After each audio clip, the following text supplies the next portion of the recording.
चलो ऐड होने दो।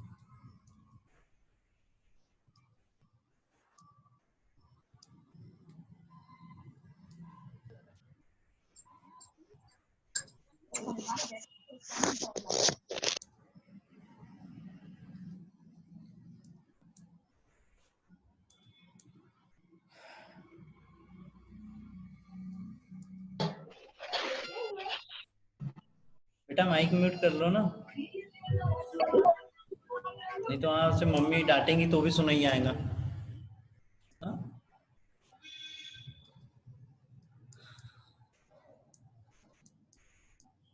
जब माइक अनम्यूट करने के लिए बोलो तो फिर तब नहीं बोलते है कोई, वैसे अपने आप माइक अनम्यूट हो जाता है।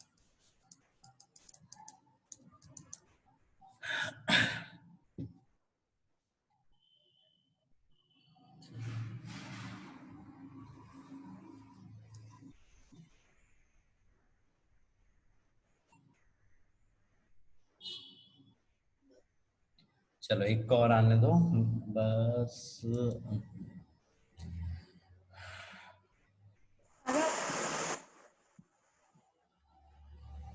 हाँ, यहाँ पर एक चीज और थी, कुछ लोग नए हैं जो सेकेंड यूनिट से जुड़े हुए हैं, तो उन लोगों के लिए फर्स्ट यूनिट एक बार फिर से स्टार्ट होने वाली है, लेकिन उसका टाइम अभी सेट नहीं किया है। जैसे ही उसका टाइम सेट होता है सारे लोग, है ना, उस फर्स्ट यूनिट को एक बार फिर से ज्वाइन कर पाओगे, ठीक है। लेकिन उसकी टाइम टाइम उसका दूसरा रहेगा बेटा, ठीक है। तो अपने जो फ्रेंड्स वगैरह हैं उन लोगों को भी बता दो कि एक बार फिर से पूरा कोर्स स्टार्ट हो रहा है, हम फिर से फर्स्ट यूनिट से स्टार्ट करेंगे उसमें, और उसका टाइम ये टाइम नहीं रहेगा, उसका टाइम दूसरा रहेगा, वो वाली बेच अलग चलते रहेंगी, ठीक है। तो वहां पर भी ज्वाइन कर सकते हैं, यहाँ पर भी, खैर दोनों साइड ज्वाइन कर सकते हैं, कोई दिक्कत नहीं है। तो फर्स्ट यूनिट हम फिर से स्टार्ट करेंगे, टाइम शेड्यूल मैं अभी बना लूंगा कि कब करना है, शायद हो सके हम मंडे से कर पाए उसको, है ना। ठीक है, तो सारे लोग एक बार उसको फिर से ज्वाइन कर पाओगे, वहां पर भी सेम चीजें चलेंगी जो अभी तक पढ़ाया है ना। तो न्यू जो है वो लोग खासकर ध्यान रखें कि फर्स्ट यूनिट हम फिर से स्टार्ट कर रहे हैं। और अगर नहीं, ठीक है, 11th वाले तो उतने नहीं है यहाँ पे, एक एक या दो ही है, और जो नीट वाले हैं उनका तो अलग ही चल रहा है ना, कोई दिक्कत नहीं।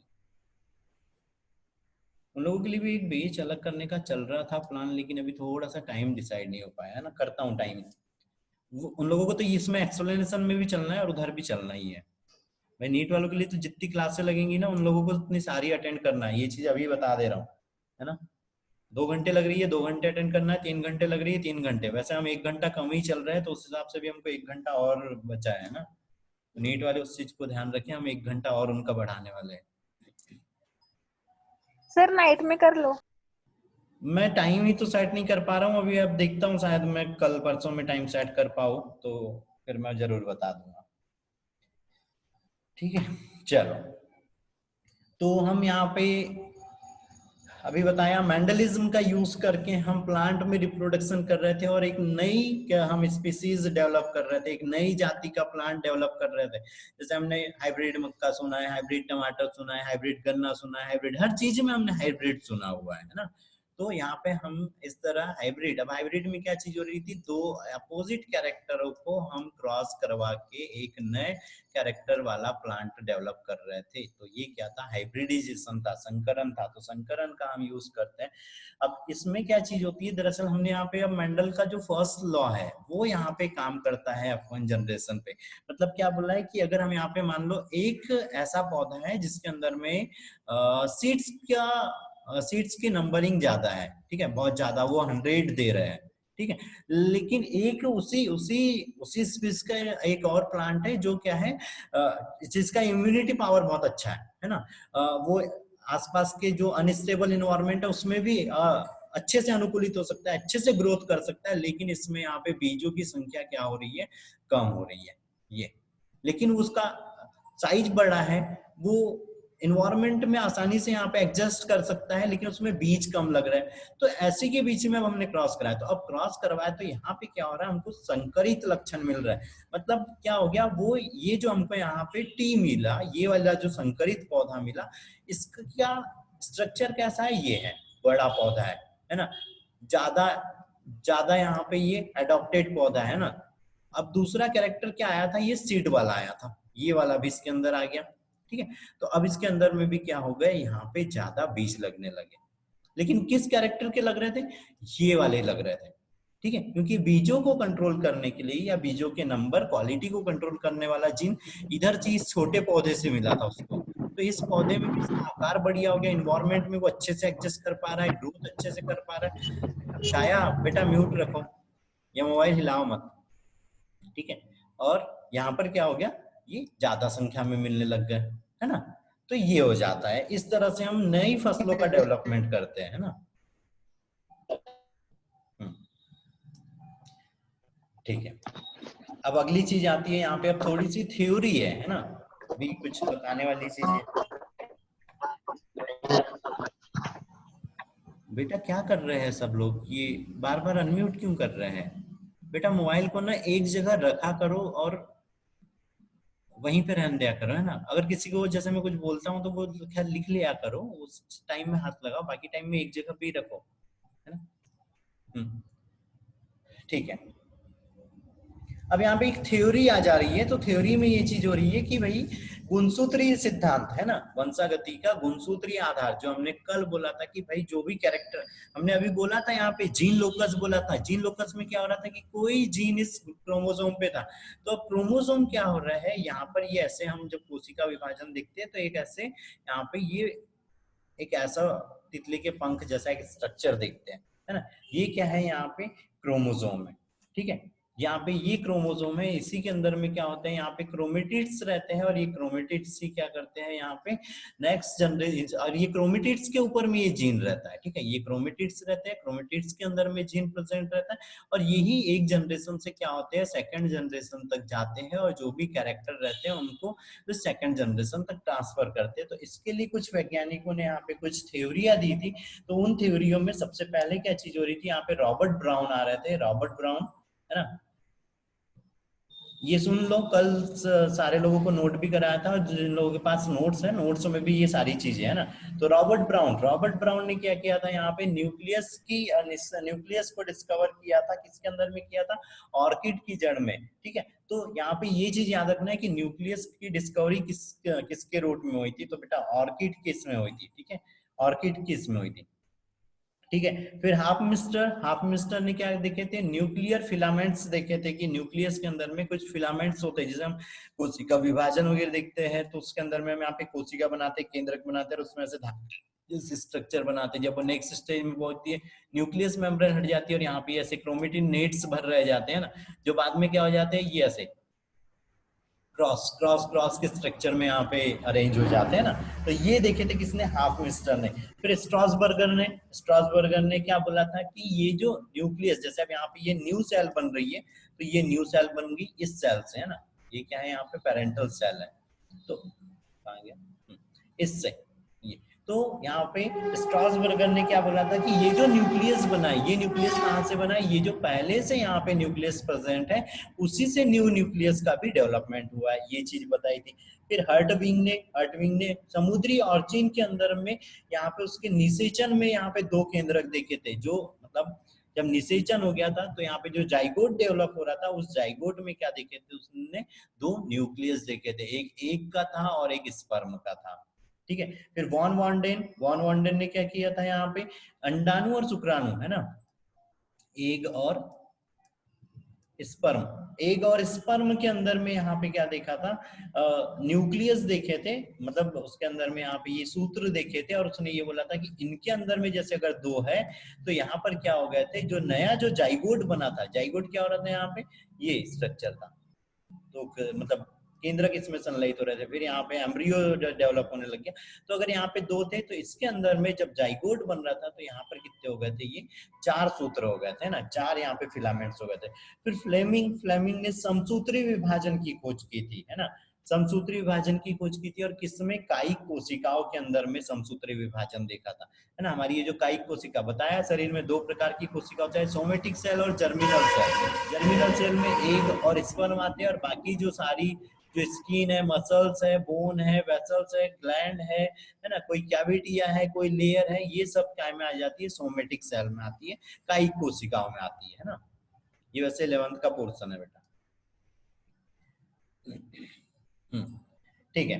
अगली चीज वॉन वॉन्डेन ने ही बताया था कि हर एक जाति के अंदर में, जैसे अगर हम यहाँ पे ह्यूमन की बात करें तो ह्यूमन के अंदर में 46 क्रोमोसोम हो रहे हैं ना, 23 पेयर हो रहा है, ये भी याद रखना। 46 कैसे है, फ्रीली है, 23 कैसे है, पेयर में है। तो हर एक यहाँ पे स्पीसीज के अंदर में क्रोमोसोमों की संख्या क्या होती है, फिक्स होती है। लेकिन जब वो अर्धसूत्री विभाजन करते हैं तो जब, या रिप्रोडक्टिव, अब अर्धसूत्री विभाजन को एक और चीज बोलते हैं, रिप्रोडक्टिव डिवीजन भी बोलते हैं, है ना। रिप्रोडक्टिव डिवीजन क्यों, क्योंकि वो वहीं पर होता है यहाँ के, जहाँ की सेल रिप्रोडक्शन में पार्ट लेती, चाहे वो प्लांट हो चाहे वो एनिमल हो, जो सेल रिप्रोडक्शन में पार्ट ले रही वहीं पे अर्धसूत्री विभाजन होता है, इसीलिए उसको रिप्रोडक्टिव जनरेशन भी, रिप्रोडक्टिव डिवीजन भी बोलते हैं ना। अब जैसे यहाँ पे 46 थे, तो जब यहाँ पे गैमेट्स बन रहे हैं तो ये कितने हो जाते हैं, 23 हो जाते हैं। और इसको हम कैसे शो करते हैं, यहाँ पे एन से, और ये कैसा हो गया यहाँ पे 2n से। इसी को और हम शो करते हैं यहाँ पे 2x से, और इनको गैमेट्स को कैसे शो कर देते हैं यहाँ पे x से। ठीक है, ये भी याद रखना बेटा। ये x और n क्या है, x और n क्या है बताओ, x और n। हमने 10th वगैरह में मैथ्स पढ़ी थी, उसमें हम किसी भी चीज के यहाँ से ब्रैकेट में एन लिख देते थे नंबर्स के लिए, है ना। कोई भी यहाँ पे कोई भी फॉर्मूला आया तो उसमें एन लिखा था, हुआ था, और इस एन की जगह पे हम कोई भी नंबर, या अभी केमिस्ट्री में पढ़ाऊंगा, है ना, एस कक्ष में, पी कक्ष में, है ना, तो यहाँ पे एस के पास में यहाँ पे एन लिखा हुआ था, पी के पास में यहाँ पे एन लिखा हुआ था, तो यहाँ 2 आ रहा था, यहाँ पे 6 आ जा रहा था। फिर इस पी कक्ष में यहाँ पे किसी में 3 थे तो यहाँ पे P3 आ जा रहा था, एस कक्ष में किसी में वैसे 2 है पर यहाँ पर 1 आ जा रहा था। तो यहाँ पर क्या लिखा था, n लिखा था, और n इज इक्वल टू हम बता रहे थे कि जब p था तो n इज इक्वल टू क्या, n इज इक्वल टू क्या हो जाता है, इसमें 1 to 6 होते हैं। ये चीज बता रहे थे हम। बताओ बेटा, ये चीज बता रहे थे ना। तो n क्या है, नंबर है, x क्या है यहाँ पे, नंबर है, ठीक है। ठीक है, उसके बाद में बॉवेरी के लिए बताया था कि इनने क्या किया था, यहाँ पे सबसे पहले अविभाजित अवस्था में गुणसूत्रों को देखा था। अविभाजित अवस्थाओं में मतलब नॉर्मल सेल के अंदर में गुणसूत्र को देखा था। फिर बॉवेरी ने एस्केरिस के एग के अंदर में अर्धसूत्री विभाजन देखा था, ठीक है। बॉवेरी ने एस्केरिस के एग में देखा था, और ब्रेवर ने, ये ब्रायर ने, ठीक है, ब्रायर ने काय में देखा था, उसके स्पर्म में देखा था, ठीक है। बॉवेरी ने एस्केरिस के एग में देखा था, और ब्रायर ने स्पर्म में देखा था, ठीक है। उसके बाद यहाँ पे 3 वैज्ञानिकों के नाम बहुत ही अच्छे से याद रखना, स्टार में याद रखना। ह्यूगो डे व्रीज, कॉरेंस, ये कॉरेंस, दूसरा कॉल्स सेरमाक, ठीक है। ये जो सेरमाक, कॉरेंस और ह्यूगो डे व्रीज है, इनने मेंडल के जो लॉ थे, या जो मेंडल के जो एक्सपेरिमेंट थे, उनको री इन्वेंट किया था, वापस से उनके ऊपर में रिसर्च करी थी और उनको पब्लिश करवाया था, ठीक है। ठीक है, फिर सटन एंड बॉवेरी, तो सटन एंड बॉवेरी के लिए याद रखना कि इन्होंने ही यहाँ पे एक्सप्लेन किया था कि कैसे कोई क्रोमोसोम कोई कैरेक्टर्स को एक जनरेशन से सेकंड जनरेशन तक ले जाते हैं, ठीक है, सटन एंड बॉवेरी, ठीक है। उसके बाद जोहानसन, हमने बताया जोहानसन ने क्या दिया था, यहाँ पे जीन वर्ड दिया था, और तो जीन्स ही क्या इनने बताया था कि जीन्स ही सारे कैरेक्टर्स को एक जनरेशन से सेकंड जनरेशन में ले जाते हैं, जितने भी कैरेक्टर्स होते हैं वो जीन्स के कारण होते हैं। फिर टीएच मॉर्गन, तो टीएच मॉर्गन ने सटन एंड बॉवेरी को सपोर्ट किया था, और उन्होंने बताया था कि गुणसूत्र के अंदर ही ऐसे प्लेस होते हैं जहाँ पे जीन प्रेजेंट रहते हैं, ठीक है। उसके बाद में हमको मेंडल के जो वापस से जो लॉ थे उनका जो री इन्वेंट हुआ था वो 19th सेंचुरी में हुआ था, ठीक है। और किसने किया था यहाँ पे, ह्यूगो डे व्रीज, कॉरेंस और सेरमॉक ने, ठीक है। तो इतनी चीजें याद रखनी है, ठीक है।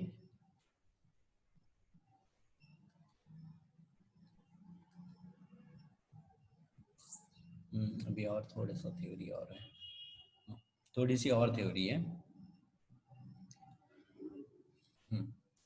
इसको क्लीन करने दो। ठीक है, अब क्या चीज हुई थी यहाँ पे, जो ये गुणसूत्र को जो हमने बोला था, तो यहाँ पे सटन एंड बॉवेरी याद रखना है ना, सटन एंड बॉवेरी, ठीक है। कब, 1902 में, ठीक है। 1902 में इनने क्रोमोसोमल थ्योरी दी थी, क्रोमोसोमल थ्योरी ऑफ इनहेरिटेंस, है ना।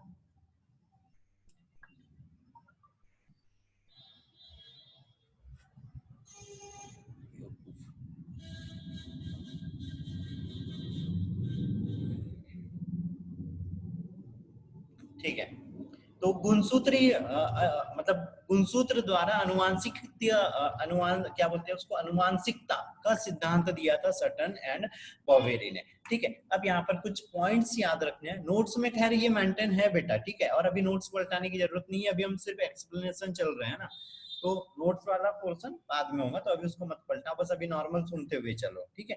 तो अब इनने क्या बोला था कि मेंडल के जो कारक थे, है ना, मेंडल ने क्या बोला था, जीन्स को क्या बोला था, कारक बोला था। तो जो कारक रहते हैं वो कहाँ पर रहते हैं, गुणसूत्र में रहते हैं, और वो भी कैसे रहते हैं, यहाँ पे वो जोड़े में रहते हैं, ठीक है, गुणसूत्र पर जोड़े में रहता है, ठीक है। और ऐसे जो गुणसूत्र होते हैं वो क्या कहलाते हैं, यहाँ पे समजात गुणसूत्र कहलाते हैं। जैसे हम यहाँ पे एक्स गुणसूत्र बोल रहे हैं और ये एक्स गुणसूत्र बोल रहे हैं, तो ये दोनों कैसे समजात गुणसूत्र है।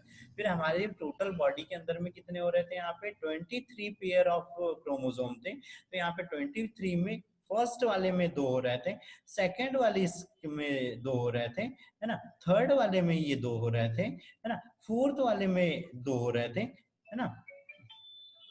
एक सेकंड बेटा, हेलो, हाँ सर जी, क्या हो रहा है, क्लास है सर। अच्छा क्लास चल रहा है जी सर। हाँ जी, तो ये फोर्थ, ये 4 हम 23 नहीं बना रहे हैं, यहाँ पे इतनी बना रहे हैं, 2 और ये हो गया 3 और ये हो गया यहाँ पे 4, ठीक है। तो ये इसके इसका समजात गुणसूत्र कौन है, ये अगर हम इसको ए माने और इसको बी माने तो इसका समजात ये हो गया, है ना। इसका समजात कौन हो गया, ये, और इसका ये बी हो गया। तो अब क्या चीज हो रही है, फॉर एग्जाम्पल में हम यहाँ पे एक्स के लिए लेते हैं, अभी इजी समझ आएगा। यहाँ पर जो जीन प्रेजेंट है वही जीन इस एक्स के अंदर में भी प्रेजेंट होना है ना। तो यहाँ पे मेंडल का जो ये गुणसूत्री, मतलब ये जो गुणसूत्री सिद्धांत सटन और बॉवेरी ने दिया था, उन्होंने ये बोला था कि जो समजात गुणसूत्र रहते हैं उसके अंदर में, दोनों गुणसूत्रों के अंदर में समान समान जीन प्रेजेंट होते हैं, समान समान जीन, और समान समान लोकस पर भी प्रेजेंट होते हैं, ठीक है, समान लोकस पर होते हैं। अगली चीज आती है कि जब अर्धसूत्री विभाजन होता है, तो अर्धसूत्री विभाजन होता है तो यहाँ पर क्या होता है, पृथक्करण और स्वतंत्र अपव्यूहन का नियम लग जाता है, जिसके कारण ये क्या हो जाते हैं, स्वतंत्र रूप से एक एक्स वाला गैमेट इधर बन जाएगा और एक एक्स वाला गैमेट इधर बन जाएगा, लेकिन इसके अंदर भी समान गुणसूत्र रहेंगे और इसके अंदर में भी समान गुणसूत्र, मतलब समान जीन, इस गुणसूत्र पे भी समान जीन रहेंगे ना। तो अर्धसूत्री विभाजन। फिर यहाँ पे जोहानसन ने क्या बोल दिया, ये जो फैक्टर था वो कैसा था, यहाँ पे जीन था, तो इस जीन्स के अंदर में सारे कैरेक्टर थे। तो अब क्या हो रहा है इसमें, नेक्स्ट चीज क्या होती है, फर्टिलाइजेशन होता है, और फर्टिलाइजेशन में क्या होता है, ये जो स्पर्म बना था इसके अंदर मान लो यहाँ पे वाई गुणसूत्र वाला था ना, मान लो इधर मेल क्या था, यहाँ पे एक्स वाई था, तो एक स्पर्म कैसा बना था जिसके अंदर में यहाँ पे एक्स क्रोमोसोम था, एक स्पर्म कैसा बना है जिसके अंदर में वाई है, तो ये वाई वाला आके इसके साथ में जब फर्टिलाइज हो रहा है तो यहाँ पे एक्स भी आ गया और वाई भी आ गया। इस कैरेक्टर के कारण ये क्या बन गया, यहाँ पे मेल बन गया, ये क्या थी यहाँ पे फीमेल थी और ये इधर मेल था। ये फर्टिलाइजेशन, बेटा म्यूट रखना है ना, ठीक है। तो यहाँ पर क्या हुआ, दोनों के दोनों आपस में मिक्स हो जा रहे हैं और फिर एक जो नया फर्टिलाइजेशन हो रहा है, तो यहाँ पे दोनों आपस में रिकम्बाइंड हो जा रहे हैं और फिर नई बॉडी का डेवलपमेंट कर रहा है। अगर यहाँ पे एक एक्स, मतलब ये एक स्पर्म आ रहा था और इसके अंदर में एक्स क्रोमोसोम था और ये इसके साथ में फर्टिलाइज हो रहा था इस दूसरे वाले के साथ में, तो यहाँ पर क्या बन जाते, दोनों एक्स एक्स वाले हो जाते हैं, है ना। फिर दोनों में आप उसमें मिक्सिंग होती है और नई बॉडी डेवलप होने लग जाती है। तो दोनों के अंदर में दोनों कैरेक्टर्स यहाँ पे वापस से हमको रिकम्बाइन होके एक पूरी बॉडी देखने को मिल जाती है, ठीक है। तो ये चीज होती है।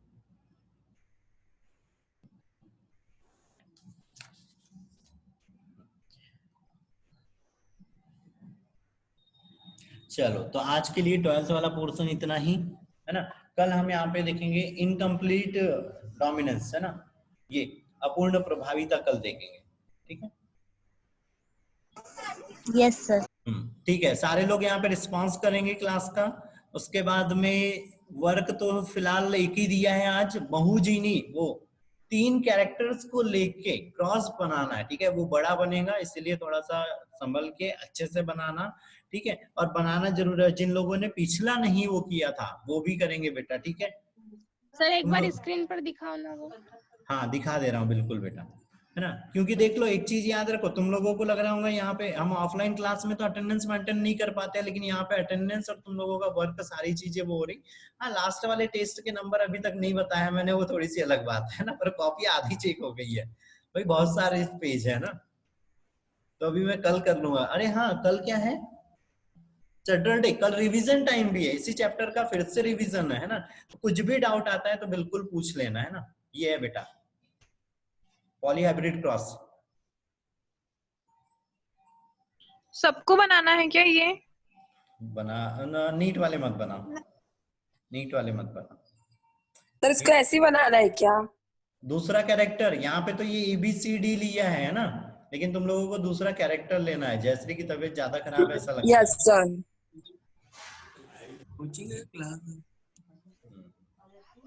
ठीक है, दूसरे कैरेक्टर लेके बना लेना, टी ले लेना, R ले लेना, W ले लेना, है ना, ऐसे। चलो चलो ठीक है, रिस्पांस दे दो और 11th के लिए कनेक्ट करो फिर, मतलब सारे लोग 11th के लिए कर लो, सारे ही लोग। Okay sir.